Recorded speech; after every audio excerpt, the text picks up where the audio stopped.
Good evening, this is Dr. Curry. This is Kobe Owens. This is Jay Street. And welcome to The Source. Today we have a two-pronged program for you today. We're going to talk about eminent domain, and we're also going to talk about a couple of the local issues that are happening in and around our city. We want to start today by talking about some news that didn't get a lot of attention, but yet it was very significant. And that is the two teenagers as well as the 8-year-old who got shot on Monday. And Brother Street, I'm shocked that I have not heard much from you. So what's going on with that? Well, I look at WDEL News around 10 o'clock Monday, and it says 300 block of South Jackson Street, 2 teenagers and an 8-year-old shot. Well, the fact of the matter is, for years and years and years, for decades, in the 200 block of South Jackson Street stood a Boys and Girls Club. Right. It's torn down. It's a vacant lot. So I was instantly saddened. 1, there's an 8-year-old shot, and 2, in proximity to where the Boys and Girls Club used to be. Nothing's been put there to replace it. And what is there for our young people to do in that area of the city? So double upset. And then I wake up Tuesday, and all of a sudden, all you know what is breaking loose with eminent domain. And you got a statement from the mayor saying this and something out of the mayor's office, and I'm like, wait a minute, what are our priorities here? I don't understand how an 8-year-old can be shot and nobody in the city say anything at any time. It's just business as usual. But we've got all this emphasis on snatching property and eminent domain, and I just think it's outrageous. And I said it at the press conference, the fact that we've got all this discussion, and essentially we're in a situation unique to the city of Wilmington where it's now a tale of two cities. The traditional city and the city on the riverfront. And now all of a sudden, eminent domain, which was defeated in a significant way 20 years ago, and we're right back to that, it just bothers me. And the fact that we got an 8-year-old, we got 2 teenagers and an 8-year-old shot, and nobody's saying anything. It's like it's business as usual. To me, it's wrong, it's unacceptable, and that's why I wanted to talk about it today. And, you know, you don't hear any emphasis placed on, we're going to find out who shot this 8-year-old baby. Okay? None of that. But, you know, when they want somebody to get somebody off the street bad enough, they find a way. As in Philly, when they shot up South Street, all of a sudden they found a way to get the shooters there and found out, went and got them all the way in Richmond. So, you know, I just have great concerns about what is our priority in terms of addressing the problem within the city of Wilmington. And if you can get away with shooting 2 teenagers and an 8-year-old, what can't you get away with? Yeah, you brought in 2 issues, and we're just going to deal with the one first. And I understand why you used the parallel, and that is that, you know, when you have babies who have been shot, since you've been on this show, you've been talking about the kids, the children. You know, what are we doing for our children? How is this fundamentally fair, how we just treat them as if they're not people, they're not in existence, but yet as soon as something goes wrong, other things happen. What I want to, you know, add to this conversation is it does speak to the priorities of this administration. Because not to hear or have a press conference on 3 babies being shot, not to talk about the progress of where they are with that, speaks volumes to the leadership. And you know, I want to add in there, it does, I don't want to minimize what happened, right, with these 3 teens. But in the last month, there's been 10 shootings. How many? 10. And of the 10 people shot, 7 of them are juveniles. This is a youth issue in the city of Wilmington. This is a gun violence issue in the city of Wilmington. And the only thing you hear from the mayor's office is, oh, well, why this happened, we're at a lower rate than we were 1 year ago. And I'm sorry, at a higher rate than at any time during the Williams administration. Exactly. Again, he has been in office now since 2017, 6 years almost. And of those 6 years, 5 of them have broken the record in which the News Journal and the media and Dover all deemed Wilmington Murder Town, USA. They have broken that record, and they're going to break it again this year. But an 8-year-old was shot on our streets. Next to where a boys' club used to be. That they used what to take down the Boys and Girls Club? Eminent domain. And that's why they haven't built anything there. Is that, oh gee, I didn't know that part. And that's what we're talking about. We have been talking about on this show that there needs to be a well-funded plan. Now, the other night, City Councilman Chris Johnson, who's the finance chair, said that there's still money left in the budget of ARPA funds, even though the mayor's been saying it's all gone, it's all gone, it's all gone. Oh, we're bringing in this Newark firm that has seen higher numbers since this firm has started up there. It's But time. even if they didn't, the fact that they're not from here Exactly. is significant. And you know, according to what I read, and have no reason to think it's not true, from 2017 to 2020, they made some progress, they made some significance. But it was a result of the intervention being people who lived in the community. Correct. In Newark. It's And you not know, rocket science there. Yeah. So why are we looking to Newark as Right. opposed to Right. looking at our own people who can intervene with And our we own have children? people right And we here have people who can get it Right. done, And but they're not funded properly. And matter of fact, I wanted to bring, I'm glad y'all bridged that really nicely, because that's the problem. It's a community issue. The community can solve it if it's funded appropriately. Newark just got released data on something they're doing with their community initiative, and it's showing great success. But like you said, it's Newark's community doing this. And because it's Newark's community, then they are able to show the success. We're bringing somebody in who don't understand the Greek word, ethos, E-T-H-O-S. They don't understand the culture of Wilmington, and they're coming in trying to say, you need to put this plan in, you need to put that plan in, and it doesn't always fit. As a new pastor 17 years ago, I made the strategic decision not to come in trying to treat Zion Fair like a church in Philadelphia. It's a different culture, it's a different people. And you have to understand the culture of where you are. This is sickening, but it also speaks to the attitude of the mayor and his administration, because they feel those babies don't matter. But let's look at the hypocrisy here. Okay. If you look at the statement that came out of the city in response to the question of eminent domain, they said they had $54 million in ARPA money that they were going to use to implement this eminent domain program.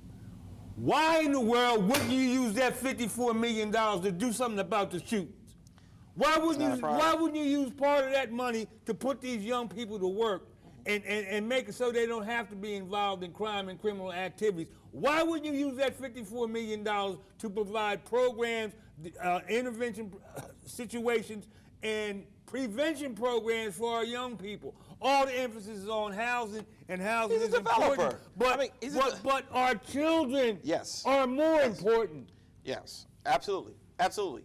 But that's And in your sight. I swore I wasn't going to get all excited and start screaming and hollering, but I just think it's outrageous. On It one is. hand, you in your public statement, we need eminent domain so we can spend this $54 million. On the other hand, the shooting just get ignored. Yeah, well, but we're going to address that, but the priority is what is the issue. The issue is these little black babies doesn't matter. Had these shootings happened in the 8th district, had these shootings happened in certain parts of the city, On the riverfront. Oh. Let them start shooting down the river and watch all hell break loose. Yeah, well, I don't like to say the riverfront because it's not really where the people live, but yes, that's where the tourists come. If something like this was to occur, you're right, it would become major. It would be #1 priority. We would have 5 more cops showing up. Let there be a shooting outside or anywhere near that movie theater down there on the riverfront, and watch there be a brand new perspective, a brand new way of dealing with things. And I guarantee you whoever did it would be locked up almost instantly, just like they did the young people they caught who did the shooting on South Street in Philly. Yeah, but the only thing I don't want to do, and I hope that, because they'll blame you. They'll blame you. if something go down there, because they'll say because he was saying it on TV, somebody wouldn't copycat and try to dig it. But that's not our goal. Our goal, we don't want nothing to happen at the riverfront. We don't want nothing to happen in the 8th district. We also don't want nothing to happen in the 1st, 2nd, 3rd, and 4th districts as well. And the problem is, Mr. Mayor, you have to decide, what is your priorities? Is your priority just building? We know you're a builder. You did a very good job with the riverfront. But I'm concerned, Street is concerned, all of us are concerned that our babies are dying. $54 million. Now, I didn't know that answer, and I don't have any well, I believe what you're sharing with me, but $54 million, do you know the level of programming? Do you know we can be the example for Newark, New Jersey, of how to turn a community around had we put that kind of investment in our young people? What is going on with the summer youth program? Do you know anything about it? I'm just throwing you off. The summer youth program is still around, and it's still Who's going. getting the jobs? It doesn't start until, halfway through the actual summer period. Excuse me? Wait a minute, stop. Children are out of school. Yes. What do you mean it doesn't start to halfway pat? What are they doing right now? What's happening right now? So right now, they'll start the application process. Then once they go through the application process, they do the drawing of the names of who gets selected. Then you have to go through the drug testing. When was school closed? Most schools are out now. What school is still open? There's still a few across this. There's 5 different school districts here. I don't know so if some of them are still. Well, my camp is jam-packed, and they're from all the school districts, so they obviously, the ones that's in the city, are obviously closed. But let's look at the harsh reality.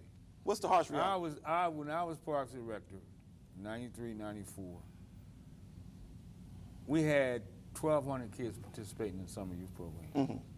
And now we'll be lucky if we get 400. So if you look at the number of teenagers, 14 and older, that we have in the city, 400 jobs is what? Right. And you're leaving the overwhelming vast majority out, and they have nothing to do. And the fact of the matter is, the illicit criminal work is available, and unfortunately, they're going to participate. Yeah, but even though they don't have anything to do, when I was being raised, I can go outside. I could play football, I could play kickball, I could do it, and not have to worry about the danger of being shot. Correct. So even if 400 jobs wouldn't help them, it's still something. But the bigger issue is safety. Well, that's the thing, right?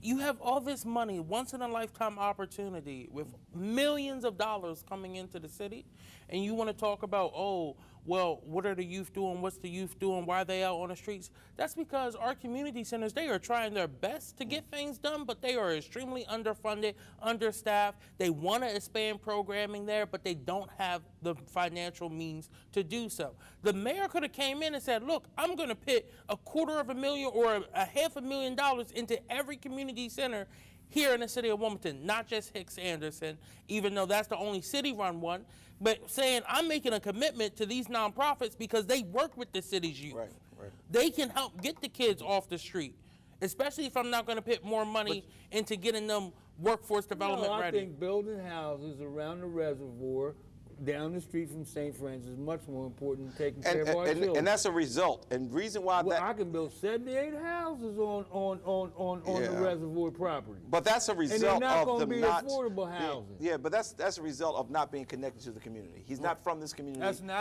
That's a result of not giving a damn about children of color. Well, I can't say what you say, but I kind of agree 100%. And I'm here with you to say I support what you just said. And that's just the truth of it. But put an amen to it. Amen. Let the church say amen. Hallelujah. Oh wow. Don't get too saved because you. That's the street. but even though we try to calm each other down with these issues, these are hot button issues. And when people are not from our community, they tend to not care to the same level. And he's not really from the inner city of Wilmington. But some of his administration is. And that's why I'm always shocked to see black people in position of power, and they sit back and allow to carry the water of individuals who could care less, or using streets words, about our community. We have to, at some point, black people come to a conclusion that enough of this is enough. And this is horrible.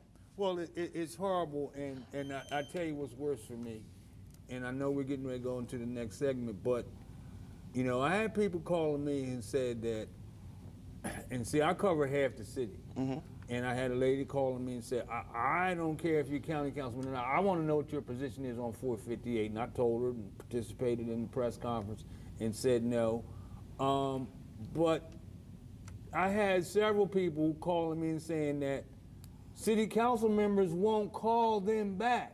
And very pleased and very happy about the fact that I called back right away. I mean, how wrong is that? And, you know, it's unscrupulous. If your position is, I'm in support of, you should be able to stand up to your constituents and say, I'm in support of and why. All I can tell you is that housing is a little bit out of my territorial domain, and sometimes people need to stay in their lane. And this whole situation got a little depressing for me until I went to the press conference. And I watched Kobe, and I watched Cheyenne, and I watched our young people stand up, speak out, and undertake the leadership. And that actually made my day, and I was very pleased and proud to support them. And you know that they're up on it, they're knowledgeable about it. They looked at how it's impacted other jurisdictions across the country, and then brought it home and said, this is how it potentially can impact us here. And I was just, I mean, it really made my day to see them up, flourishing, and functioning. Yeah, and what we're going to do, we're going to take a commercial break. We're going to we invited Cheyenne to come today, and we always invite everyone. You know, I have some perceptions on this whole eminent domain, and I'm going to be the navigator. We're going to throw you offset for just a couple minutes. I want you to know I've been put out of better places. No, you haven't. No, you haven't. And we're going to bring her on, and we're going to talk about it, and I'm going to stand between them, and I'm going to mediate this because I do want to hear their position. I have some concerns too that I want to share with them that maybe they're not addressing. So we're gonna come back with Cheyenne. She did show up, unlike some people that we've invited who did not show up, and she's going to be here in just a minute. We'll be right back. 10 million views and counting. That's how many people this Houston teenager has reached with the unwritten rules his mother has for him for whenever he leaves the house. It is a glimpse into what all African American parents have to teach their kids. Here's Cameron Welch's experience in his own words. Don't be out too late. Don't touch anything you're not buying. My name is Cameron Welch. I live in Houston, Texas. I'm 18 years old. Never make it look like there's an altercation between you and someone else. I talked about these unwritten rules that my mom makes me follow on a day-to-day basis so I can come back to her safe and alive. We all have that talk from our parents. Never leave the house without your ID. Don't drive with a wife beat on. It's just being cautious of things that people normally do that we just can't do. Don't ride with the music too loud. I made the video 3 days ago, and it has over 9.5 million views on TikTok. Don't stare at a Caucasian woman. A lot of the comments was, I'm Caucasian, and it's opening my eyes to how y'all live every day. It's really powerful. It's an eye-opener, and I'm glad to see that I'm making a difference. If a cop stop you randomly and start questioning you, don't talk back. Just compromise. Yeah, I think about my future all the time. I hope one day I don't have to teach my kids this. If you ever get pulled over, hands on the dashboard, and ask, could you get out your license and registration? You know, I hope that one day my kids just be able to grow up in an environment where they all treat equal, and I just want to bring change. I get it. You're thinking you tell your children the same thing and they look different from Cameron. But sadly, we all know the outcome can often be very different.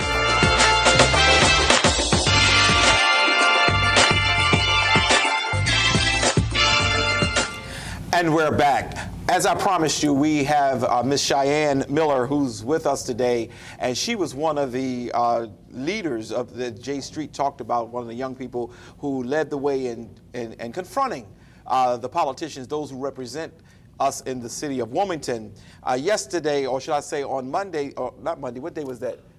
Wednesday. Wednesday, there was a meeting with powers to be, the politicians, to talk about eminent domain. And I'm here today to make sure, one, their message gets out, and then there's some questions that I kind of agree with the bill. I want to see whether or not they can, handle those challenges as well. So welcome to the show first. Thank you. Thank you. And let's just jump right in because we don't have a whole lot of time. Why is it not important for the city of Wilmington to be able to have eminent domain so we can deal with all these blighted properties that we have around the world? So I think that's kind of where the problem is Okay. that people are saying that the city of Wilmington does not have this power. Okay. And that's just not the truth. We actually already have eminent domain laws put in place, already passed, already codified. So it's not like we're talking about the city of Wilmington has no power for eminent domain. So I just want to clear that up because I feel like that's where people are getting confused.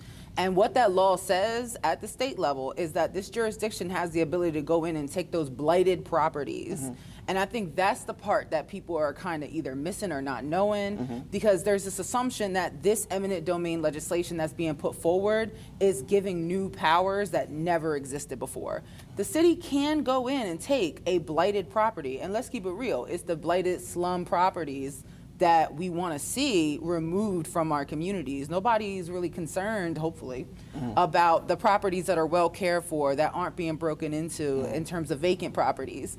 So the real question comes down to, if we already have eminent domain laws on the books that allow the city to take the worst properties, what evidence do we have that we actually need a new law that allows the city to take properties that are not the worst vacant properties? So just to make sure I understand, you're saying that they have there's laws on the books that be able to say, look, if it's a blighted property, after a certain amount of time, you can take the property, Yes. and use it for public use. Is that how it goes? Yes, you should be able to use it for Explain that, public because use. that could be why they want to take it and use it for some other use. And I think this is kind of the question of, what are we going to do with these properties once we get a hold of them, right? Okay. What is the city going to do? And I think that is kind of where the concern is. So, Homes Campaign, Urban League, housing is a human right.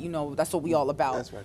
Why are we not figuring out the best public uses of these properties that makes it easier? Are we building affordable housing, or are we just trying to profit, right, off of taking these things? And I think that's the part where I think that we need to start asking the question, what is the purpose of expanding eminent domain Okay. if we have the power already to take these properties that are in the worst conditions and put them into public use being things like affordable housing and not just profit? And you're doing a good job, and I want to make sure, because my seniors are listening. Yeah. And I want to make sure they catching it, and I want to make sure I'm catching it. So you're saying they have the power now, they meaning the city of Wilmington, to take a blighted property, Every a bad property, a jurisdiction. nuisance property, whatever, and take it from them. However, it has to be used for public use if they take it They now. can't just be taking properties willy-nilly, right? Right. 'Cause- And this is a big deal, right? You don't want someone to be able to take a property just so they Absolutely. can make a profit off of it. Okay. Right? Like, it should be something that if we're going to use eminent domain, everybody should benefit from it, right? And so that's my problem, is that we just don't have enough of that explanation coming from the proponents of HB 458 of what exactly is it that you've done with the current law Okay. that allows you to address the problem properties. We have no data from the city. Okay. We have no information. And that leaves me asking the question, what do you really want to do with these properties? And I want to add thank on you. to that, because if you look at it overall, and you look to see who the number one, we talked about AJ, we've talked about other slumlords, who the number one slumlord is in the city of Wilmington, Delaware, it's the city of Wilmington, Delaware. They own 20%. Okay. 1/5 of all vacant properties in the city are Are you owned by serious? the city or the land bank already. Are you serious? Yes. Yes. And that is the issue. They are not taking care of the properties that they already have acquired that they were supposed to fix up over the years. There's a lot of people out there who are complaining about city-owned properties and not getting any response back from their council members or getting any response back from the city government. And here's the thing, if there's a fire, if there's something going on in the house, illegal activity or something like that, you can file all the complaints you want. Say that fire damages your house. You can't sue the city. They're not liable for that. If they own the property, not liable? Even if they own the property, which is the issue. It has happened multiple times. It's even happened at a state representative's house. was damaged, the same process has happened. Yeah. Now, what I want to do is I want to make sure that we stay focused because that was good. Because I'm learning something. Now, I've had conversations. I've read the bill because I have it right here in front of me because that's important to me that I come to you as a scholar, not just as a person of opinion. But let me make sure the city. If I was the mayor of the city and the city council, I can take a blighted property. I could take a property that has been vacant and causing nuisance in the community, and take it and use it for public purpose. And a part of public purpose is that if I want to put affordable housing on it, I can do that. Which is what's now answer that question because somebody wants to answer. Yes. You Yeah. should be there's no reason why they should not be using the current law to do that. Why they aren't using the current law to do that is unclear. Mr. Mayor, I think it would be really nice, and I like you a whole lot. I saw you a couple times in ShopRite, and you didn't speak to me, but I didn't speak to you neither, but I appreciate you. But maybe you or one of your people, especially John Rago, who is your talk person, maybe they should come on, because a lot of people are looking at this show. That question needs to be answered. Maybe they'll calm down. Maybe these young people will calm down. If we can answer that question, because if it is already on the book that some of these properties that I'm complaining about, that's why I was almost with eminent domain. I was under the impression that they can't do nothing. They can. If you can't, come on the show and tell us why you can't. And I just want to be clear about one other thing. This isn't a new issue. It was visited. Cheyenne talked about it just a few years ago when Mayor Williams was still State Rep Williams, and he led the bill. Bob Marshall, who used to represent the city, Margaret Rose Henry, were all on it, and Harris McDowell. And what the bill actually did was say you do have the power for eminent domain for public use. Okay. It codified that here in Delaware. Okay. Because they knew it had the opportunity to be used as a tool of mischief in the wrong hands. Yes. Now, if you look at this, what they try to do with this bill is try to say, oh, well, you just need council approval to do this. Well, why would they do that, you ask? Well, that's because the mayor knows he already has his seven on there. Got 8 probably now. 7 for this one. I will say one of them have flipped, and it was very active in stopping this. But 7 people will openly support whatever the mayor does. If the mayor says jump, they say how high. And they were on display at a community meeting trying to advocate for this, pitting out false narratives about what's in the bill. Now, some of it was true, what's in the bill. Yeah, I have that too. For those of you who are watching, I have one of the pieces of literature that was given out in the meeting, and you may not be able to see this, but I wanted to make sure that you got a chance to see it. And I read all of the stuff that, who gave this out first? Chris Johnson and Nnamdi Chukwuka. Okay, those 2 individuals, state people, they're representatives, right? One city, one state. Okay, Johnson is the city person, okay. And everything on here, to be honest, is true except for one line that I know of. When I'm reading the bill and their flyer, and this is propaganda, what causes these young people to be different than my generation. My generation tend to say, oh, that doesn't really matter. But they pay attention to the details. The last piece on here says that, how are vacant property owners protected under eminent domain? Question mark. They have several things here, but it was the last piece. Superior Court must approve any property transaction. It's not in the bill. That is not in the legislation. It's not in the bill. Crazy. I'm sorry. Now, I know that I went to a HBCU, and y'all tend to say that they didn't teach you too much, but they did teach us to read. And I don't see it in the bill, and that's a problem. Now, I was kind of like for this somewhat at first because I'm tired of some of these properties around here that is causing problems while we're trying to better our community. But when you start lying, or the best word to use is prevaricating, and they taught me that at the black school too. When you start prevaricating, what it does is it takes away from the whole being. Now I want to go back to it, and y'all were doing a very good job with presenting, and I'm just trying to make sure that people know that we're not one-sided. Because I was really coming today to come against y'all too. To say, you know what, I'm not for this. But as I'm listening, if we already have the power, why are we not using it? Because it's no benefit to this administration.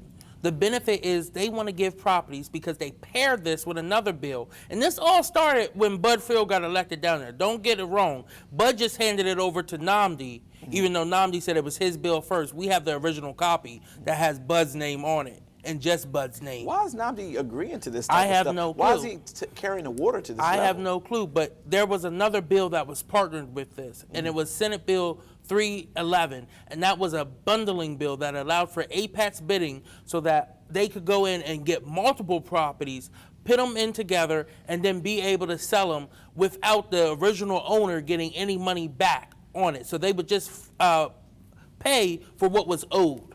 That's all it would do. So this bill was partnered with that bill. That bill is also, we are also actively working against it. It has been killed in committee. But this is what we're talking about, right?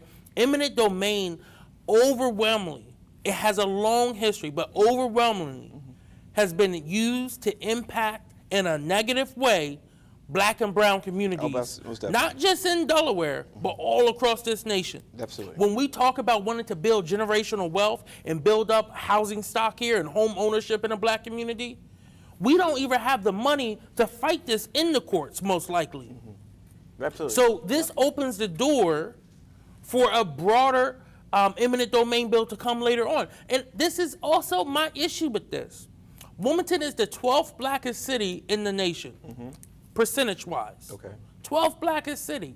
There are poorer communities throughout the state of Delaware. This was not a resolution from City Council asking for a charter change. This is a state law that would need to be changed, which Representative Trococha kept saying it's a charter change. It's not. This has nothing to do with our charter. It creates a carve-out for Wilmington. Oh, okay. It should be, if you're going to pass something like this, it should be a law that affects the entire state. It should, people down in Laurel, Delaware, that has rundown properties as well too, rundown vacant properties that they want to get rid of, that they've been complaining about, this should apply to them as well too. When you look at Dobbinsville, where the crime is just as bad as Wilmington, it should be able to be applied there. When you look at other small communities, Dover, everywhere, this should be applied there. But they're targeting a minority city here in Delaware. Yeah. The bill was written in a way that I believe, this is Kobe's opinion, is extremely racist, and they try to kill that narrative by handing it to a Black man. That's an old trick. I wish Street was on here right now. That's an old trick. That's what they do. You know. But Cheyenne, you came in. You gave us some really good information. Is there any more you want to put in this? Honestly, like we got to be asking this question that you're saying. Why aren't we using what we already have? Yeah. But also the other question has to be asked of what else is there? Because at the end of the day, I'm over on West Side. You can walk up 4th Street and count them on your hands, right? Wilmington Land Bank owned vacant properties people have been breaking into, vacant properties that have had fires and stuff put in them. I mean, it's a problem, yes. Like, it's no one's out here arguing that, man, we love these vacant properties in our neighborhood. Nobody's arguing that. So my thing is, you know, yeah, 458 is going to expand eminent domain. We know that it's not going to work because all it does is transfer ownership from a private person into the hands of the city. We already have 20% of all the vacancies in the city owned by the city. Yeah. Make it make sense. So what our next question should be is, well, are we actually going to improve the community if the ownership is transferred? And I don't think we will. Not right? just improve the community, but are we going to improve the condition of this housing crisis? Yeah, we are over 15,000 units lacking in rental units right now in the city of Wilmington. Affordable housing, right? So by this project, by handing it over, and this is only for redevelopment zones where they're having Bacini Polling come in, and these big developers come in, and any affordable housing that's going to be formed in these areas, because it's based on a percentage, right? So if they come in and they're already raising the rate by 12%, which is the highest in the nation, Wilmington's rent has jumped in the nation, then guess what? The percentage you're paying in affordable housing is also rising. So therefore, it creates displacement amongst people. And that's the issue. Yeah, and for those of you who are watching us, I do want you to hear carefully. I'm grateful that you have people like Cheyenne as well as Kobe who get in the fight and they just fight. And it's so important because I thought, not reading the current eminent domain bill, I thought that there was no way that the city can address some of the blighted properties here in the city of Wilmington. But as I go forward, I'm learning, and I'm going to do some more research, that they can address it.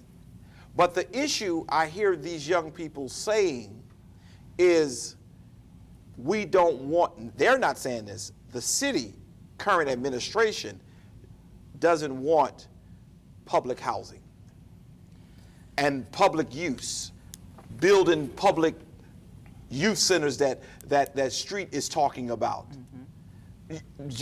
Public use, that can catch people, because all they talk about is spring water plants and things of that nature. But if if anything we're saying is wrong, someone has to correct the record, and the source is a place where you can correct the record. You can come on and you can bring your proof and say, because they came prepared. I had to try to summarize more because they came prepared to lay the whole case out, and still will do it. But you cannot put, sheets over people's heads and say, we just need to be able to deal with these blighted properties when you can deal with it now. But you choose not to deal with it now because you would have to build affordable houses, community centers, and things that will help the community. But that speaks to my regentification, because I've been talking that. Go ahead, I'm sorry. And on the show, I usually can talk about bills off the top of my head or just a little notes or everything. I wanted to make sure I had the bill in front of me today, right? That's how important this is, so I don't mess up any of the wording. Because when it comes to law, it's every little word means a different thing. And or in a piece of legislation can mean two completely different things and take a bill in two different directions. So that's why I thought it was very important to make sure we're getting the wording correct on this. But I do want to point out, in this bill, on line 16, it says whether the property taxes have been paid regularly or delinquent, they have the ability to take your property. And in their definition of vacant property, it just says it does not say anything about blighted properties. It does not say anything about bad properties. It says that if you're not living in your property or operating business for 3 years, it could be in great condition, they can take it. That's our issue with this. It does not say blighted in this definition. And that's the issue, right?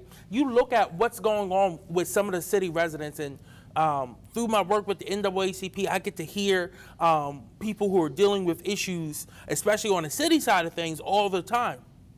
A young lady has reached out and has talked about for the last 5 years, she hasn't been in her house because there was a land bank property next door on Lancaster Ave that they tore down. But when they tore it down, they messed up the structure of her house. The city came in and said, oh, the structure's so bad, you can't live in here.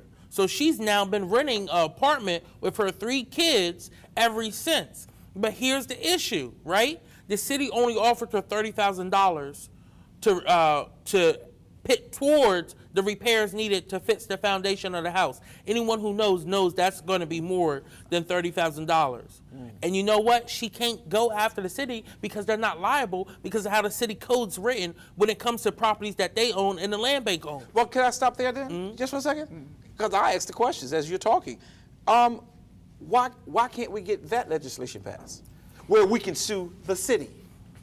Where is our representation in Dover? Where is our representation in City Council to get that legislation passed? Because I think that would clean up some people, that stop some power-hungry people from running for office. Because the problem, I do see that as an issue. Your example is a great example. The city-owned property destroyed my property. You offer me what you think it's worth. Not even the property, but fixing it, and I'm still out of it. Why can't we sue the city? I agree with you, but under this bill, they could then go in and take that house without the court proceedings needed. Well, they said the Superior Court had to say yes to that too. And that is not in the legislation, so I would love to see, and anyone right can help us understand, why does it say on this fact sheet about this legislation that the Superior Court must approve it when we have questions about actually the procedural protections in this bill. Like Kobe just said, the bill literally says, oh, I can still take your stuff even if your taxes is paid. I saw that, yeah. Wait a minute, what? Yeah. What? You can take my stuff if my taxes are paid? Why do you need to do that? Again, questions about what the city can do already and what they can't do already leaves us back to why isn't the city doing more? And that to me is crazy, that you can take someone's property when their taxes are paid. Now, just because taxes are paid doesn't mean the property is kept up. Right? And so just to be clear, people keep asking, well, what can the city already do? They don't have any power. The city needs more power. We had that, I think Chris Johnson said that yesterday, that the state needs to give the city power. What's interesting is that this is kind of what sheriff sales are about, right? If you have a property that is in such bad condition and it is vacant, and that property has code violation after code violation after code violation, you can actually have L&I, which is licensed inspection, Which I'm going through that process. go out, right, and cite them, Right. give them a actual citation, and go through this process of making that citation a first priority lien on that home to sheriff sale that house later. That's which right. means that if that house is sheriff sale, essentially you took that house out of possession of the person who was not caring for it and sold it so that it can be cared for by hopefully someone who is going to use it. Right. And here's my question. Is the city doing that? How often do we see vacant properties that are in bad condition being sheriff saled? What is the concerns about, you know, the actual processes we have already? This is not something we have to make a law to do. This is the way things operate already. Why are we not doing that already with the tons of vacant properties we have, right? Well, here's the thing. I can tell you exactly why they don't want to go that route and why they want to go this route. They want to be able to give this to big developers here in the city of Wilmington. And you want to know what's really interesting? I want everyone to go look at the campaign finance reports of everyone who supported this and everyone who didn't. Because it was funny that everyone who supported this piece of legislation, Uh-oh, be careful. everyone who supported this piece of legislation careful. had Bacini on Oh, there, my the whole Lord. family, Paulin, all of them. All the families, all their top executives Shocker. maxed out to them. Well, I'm going and to then have this to redo was my introduced. research. Shocker. Because if that's true, that's not nice. And even Not even the the ones, black candidates, right? Not the definitely the blacks. black candidates. No, But here's another no. thing. Even the ones who don't even live in the city. You have people like Deb Hefferman who wanted to stay on this bill, and you look, she's in her first primary ever, and you look at her campaign finance report, and it's a bunch of Bacini Paulin people. And that's why she was so adamant about this bill, even though she does not like coming That's why into they the don't city. like you, sir. I don't care. They don't like you. That's why they didn't let you get on the city council. I woke Because up you this know morning too much with and you freedom talk on too my much. mind. You know too much and you talk too much and you speak out. Yep. Now, if you just be quiet and fall in and get somebody's water, we can get you on city council for them to appoint you because you're going to get elected. Well, here's the thing. I can't get them water because they just raised the water bill, but that's a whole Oh, double. you're not gonna get me started. You're not gonna get me started. Y'all I mean, not. I'm trying to keep Y'all everybody not calm, started. but Y'all I not. really want to make sure people understand this is just crazy. Yeah. You bring up issues, and then, I got to go do my research because I got to make sure, but you bring up issues, you mean people are being bought to do this stuff, but not Over African American $600. people, right? This isn't even, That's look, not a in lot of money. Pennsylvania, there's no campaign contribution limits. Someone can give you a $10,000 check. Yeah. For Congress, they get super PAC money all the time. But here in Delaware, it's a $600 contribution, and people are selling their souls for that, which is sad, because here's, at the end of the day, you can give someone as much money as possible. At the end of the day, you're elected to work for the people who voted for you and for the community you ran for, whether they agree with you or not. Can I say this? Let me say this to the audience, and especially for those legislators who are watching. And I know I'm going to get in trouble for doing this, but I worked behind the scene with a group of people. That's where this whole quiet storm came from, to remove a black state representative. I'm going to choose not to say his name. He was known in this city real strong, but when we went down and we had some issues that we needed addressed in our community, but because he had been bought by the powerful people, they call themselves powerful, he decided, I'm not going to listen to you black preachers, I'm not going to listen to you black people. I'm going to do what I do, and that is do what I want to do. He is no longer a state representative.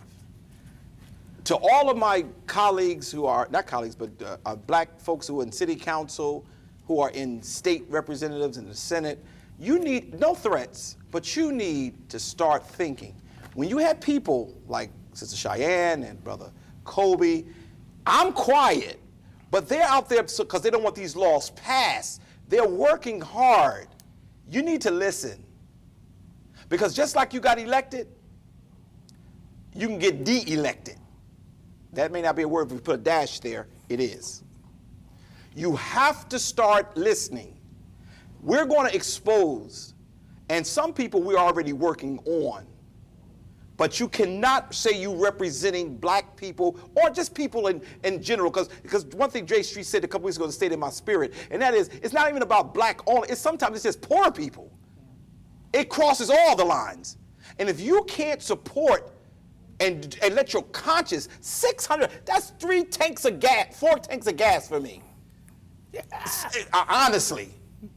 You would let $600 get in the way, but you know what? Your day will come where you will listen. But I think this bill is going to die because I think the noise have been raised at a very high level. Yeah. And I'm grateful. That's all I can say to both of you. Thank you. Yeah. I mean, I don't want anyone to make a mistake here about the intentions, right? I actually cannot stand the fact that I had to stop working on good bills that we were working on and working on city issues that we were working on through Homes Campaign, through the Urban League, to fight on eminent domain. I've been in conversations about code enforcement for 2 or 3 years now, and a lot of this is frustrating because the ideas that we've brought forward were ideas about reinvesting in black communities that we know are plagued by poverty, by redlining, and by all the racism that we often see happening when policies play out. And so it frustrates me that I had to stop my other work to come and fight on HB 458 to make sure it didn't get passed. But I do want to take some time to say, listen, we got better stuff that we can do, and the city can do it. We don't got to have the state step in if we don't need them. They will eventually, right? The state's always going to have to step in at some point. But why is the city not using some of the American Rescue Plan funds, that $50 million that we keep hearing about, right? Why are they not using that to create grant programs that incentivize small people, small developers that want to be able to own a vacant home or renovate a vacant home to live in or to rent it out, and giving them grant money to fix those properties up, take them so that they are no longer vacant and they're not looking bad in our community, and put them back into use? Because Wilmington Why is the are capital. We not doing that? Wilmington is the capital. It's the place where the rich need to be. And that is the frustrating Sit them part. down to Dover. We got good bills, like even the things that the city knows that they can do. The city can go in right now and fix someone's property up and bill that person for the property. They could have done that with AJ's properties, right? Wow. Like the city has the power to go in and do these, and they do not use it. It really makes me ask the question of, what is the intention? And the intention is to ensure that when this city comes up, when these neighborhoods improve, we are not the ones that are going to partake in those improvements. Which is always the plan, That is the gentrification. end goal. And that's why I say, I know what people are like, oh, Shane, you always talk about gentrification. You stay talking about gentrification. It's not even about that. We want our neighborhoods to improve. Cool, I want my neighborhood to improve. But I'm from West Side, right? I moved around my whole life, but I claim West Side. I went to high school when I was in West Side. I'm from West Side. I want to stay in West Side because when West Side comes up, guess who's coming up with it, right?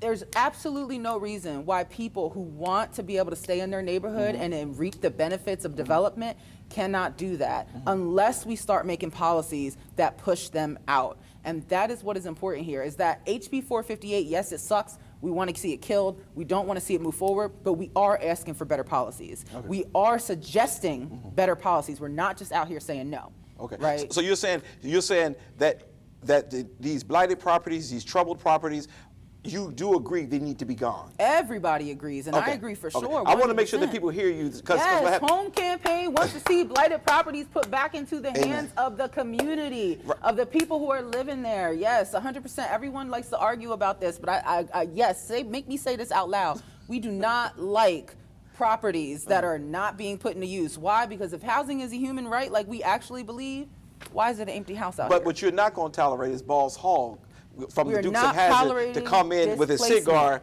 and then pull all the community. You can't displace the people who have literally shed blood for these neighborhoods. They have shed blood, lost family members. People have been pushed into these neighborhoods, forced into these neighborhoods. You're not going to force them. If they don't want to leave, they should not have to. If they do want to leave, they have the right to go do that. That's what America is about. What you're not going to do is come over here and talk about, oh, I'm going to change this law so that I'm going to force you out in 2, 3, 4, 5, 10 years. Yeah. I want to say to both of y'all, thank you so much. Let me say, Cheyenne, I never had a chance to meet you until today, and thank you for responding to the call to come in. Thank you. And let me just say this to you too. I'm always impressed when you have people such as yourself who are articulate, who are focused, who are clear on what you want. No one can sit back and say they're all over the place. You came on this show, I saw you with all your papers, and I said, no, oh Lord, we're going to have a professor moment. But you were very clear, very articulate, which is to be expected, because that's who we are as a people. Thank you. Thank you for what you do. And we're going to keep this community updated. And if we got to bring you back in, let's say somebody decide to challenge what you have shared, then we're going to bring you back. You're going to bring me back I'm about going to bring these you water back. bills? 'Cause I want to talk about water bills. What I want, well, we may bring you back for that one anyway. But what I would like to do is maybe if somebody want to challenge it, let's all sit around the table.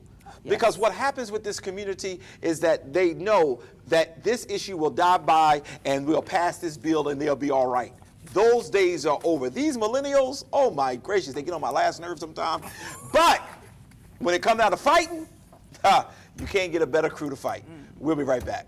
And here you again.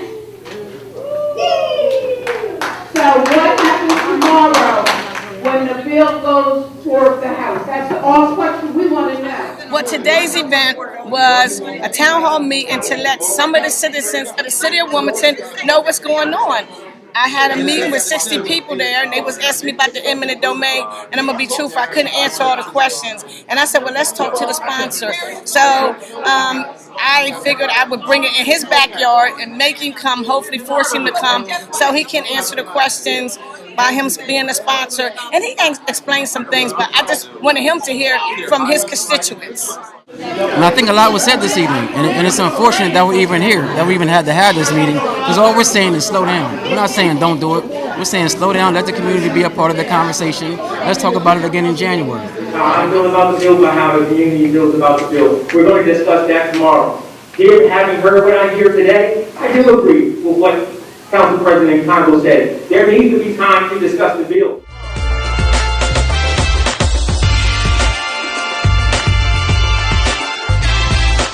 Back. Well, I'm really grateful, for Cheyenne coming in, and she did a very good job. Jay, you had an opportunity to sit back and listen to her. What's your thoughts? Well, as I said off the air, there's nothing shy about Cheyenne. And her participation in this was a major asset, is a major asset. But I'm gonna go right back into my territorial domain. Graduate of Del Castle, graduate of the University of Delaware. Here's the harsh fact of the matter. The 4 schools in the vocational technical school district send more city children to college than all the rest of the high schools in the county combined. And living proof of that was sitting here. And that study was done by Rodell 8-10 years ago. I think it's still applicable. And so when folks come running and say, well, the Votech district is an admission school, they won't take any kids with issues, challenges, and I'm like, I'm not bothering that, because I am not going to try to break. I'm not going to try to fix what's not broken. It's the only thing working. Yeah. And I think her sitting here is living proof of that. And what I also have is, if you looked at WDEL Wednesday morning, we talked about the situation with the former Brandywine Country Club, which is going to be rezoned and developed with houses. And I had to speak up about the fact that as part of the negotiations, the developers said that he would give land to the Brandywine School District to build a school. Brandywine School District decided, we need an early childhood education center, and so we're going to build an early childhood education center. And they looked at 19802, which is the section of the city that is in Brandywine School District, and so they're going to provide, supposedly, this early childhood education center for the children in the city of Wilmington. and I spoke up, and I'm going to continue to speak up and speak out. It's outrageous. On the one hand, you can't have and say that it's a neighborhood school act, and you have now you're going to take the preschool children out of the city, send them up there next to Concord Mall. How they supposed to get there? And when something happens, I mean, it flies in the face of every early childhood education and insight that there is. And if you're going to do that, the Head Start Performance Standards say parents have to be involved, and all the discussion. People in 19802 don't even know this is being talked about. So if you have preschool children in Brandywine School District, y'all need to understand very quickly that the plan is to bus them, transport them up to the Concord Mall. Yeah, I got to stop you there and let Kobe, anything on your mind, because we got coming to the end of the show. Yeah, no, I think Jay hit an important part. When we're talking about youth in the city of Wilmington, I do want to highlight that we just finished building a community-built park with our partners at Discover, the Wilmington POW, and Kaboom, which should be open by July 1st. It's all built now. We're just waiting for the rubber part to be laid and the fence to go up. But it was an amazing experience. It took 3 days, and it was truly heartwarming to see so many community members come out and join as well too. Yeah, I think it's the city of Wilmington who's doing the park here at the church. They're doing a very good job of getting it, bringing it to a park status, and it's looking really good. So we're grateful for that. And they're also putting a new playground in Tilton Park, right, on the west side. So, you know, it's not all bad. I think that's outstanding. I think that's a good right. thing. And let me just also say, since Sister Cheyenne was with us today, we were just made aware that she is having her, I don't know if it's her first child or her second child, and we wish her all the best with this. And if the children are anything like her, our future is in a brighter place. This is just a wonderful opportunity to share with you all every week. This is Dr. Curry. This is Kobe Owens. Let me say amen and amen again to what you said. We'll see you.